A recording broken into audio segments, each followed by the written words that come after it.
Hey, I'm Jason. I'm AJ. We're both PTs at Excel Physical Therapy, and we're at Excel Physical Therapy today to talk to you guys about running-related injuries and avoiding those.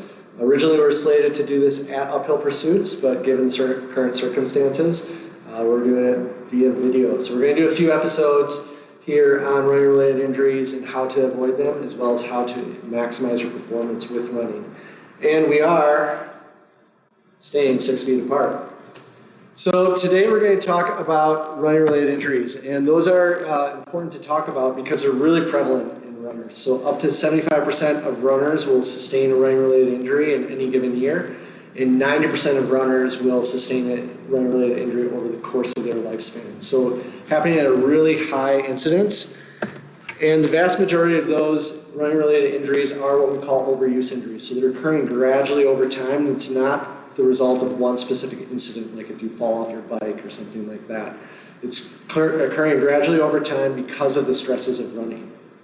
And the 5 most common running-related injuries are things that we see all the time in the clinic. So we have runner's knee or patellofemoral pain syndrome, which is pain on the front of the knee, medial stress syndrome or shin splints, which is pain on the lower leg, plantar heel pain or plantar fasciosis, which is pain on the heel, Achilles tendinopathy, and then IT band syndrome, which is kind of that sharp stabbing pain that you can get with running on the side of your knee. All of these are easy to treat, but they are occurring at a high rate in runners. And so why is that occurring? It's because running is a sport of repetition. Now, AJ is going to talk to you guys about dive in a little bit deeper on why running-related injuries are so prevalent. Cool. So with running being such a repetitive motion, we get continual load or pressures and stress over and over and over again on the same tissues. So the equation really for being injury-free is this balance between the amount of load or stress we put on those tissues with our body's ability or our load capacity in those tissues in our body. Now, training can be measured in many different ways. It's not just the amount of miles, it's also the miles, the intensity, the frequency, in combination with also a lot of your lifestyle stuff like work and exercise habits in addition to it, sleep, nutrition, those all go into that training load kind of side of that bucket or that teeter-totter. While those tissue load capacity ones deal more with like strength, control, tissue mobility, previous injuries, gait mechanics, and all that. So the balance really is making sure that our load doesn't exceed our capacity, but if it does, that's when we start to have those reactive responses and starting to get those injuries. So in order to modify that appropriately, what we really need to do is make sure we monitor or reduce that load, modify our training, our volume, our intensity. And while we bring that down, we want to make sure we bring up our tissues capacity, so getting strong, coordinating those movements, developing mobility in those tissues where we need it. All those will kind of help us gradually respond and change to our training loads and those stressors we put. Or if we're injured, we need to reduce it, offload it enough, build that tissues capacity back up so that we can start to train and progressively load back into those training cycles again. So when it really boils down to it, if we're going to run consistently, train and perform, we need to always be progressing and increasing our capacity for our body to tolerate those loads. So one of the easiest ways to tolerate or progress slowly is our training load. And changing gradually with our training load is one of the key factors in avoiding injury. And I'm going to segue a little bit into what Jason's going to talk about here in a second and doing that safely and effectively. But the simplest way to stay injury-free and preventing an injury is slow, progressive, calculated change in training. That in combination with modifying some of those physical load limiters, as well as addressing that skill of running and being able to develop the force required to perform in different occasions, races, and as we need to with running.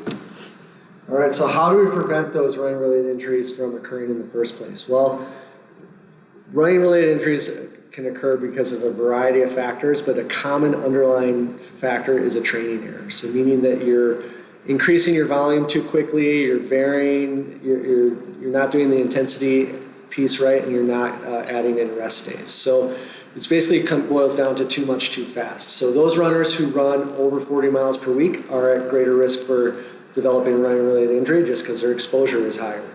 Those runners that don't incorporate rest days into their training week are at increased risk for developing a running-related injury. So you need to have at least 2 days of rest from running per week during your training week. But also, alternatively, those runners that don't run enough also are at increased risk for developing a running-related injury. And this is perhaps due to not getting that stimulus often enough for your body to adapt and build that capacity for running. So, general rules of thumb on training properly is don't increase your weekly volume by more than 10% per week. So if you're running 20 miles one week, don't bump up to 30 miles the following week. Instead, bump up to 22 miles that following week. And you can either spread that extra 2 miles out over the course of all of your runs or just tack it on to your long run. Also really important is to make sure you're incorporating 2 rest days from running per week. It doesn't mean that you need to just be a couch potato those 2 days, but don't run 2 days per week. And then really making sure that you're incorporating cross-training.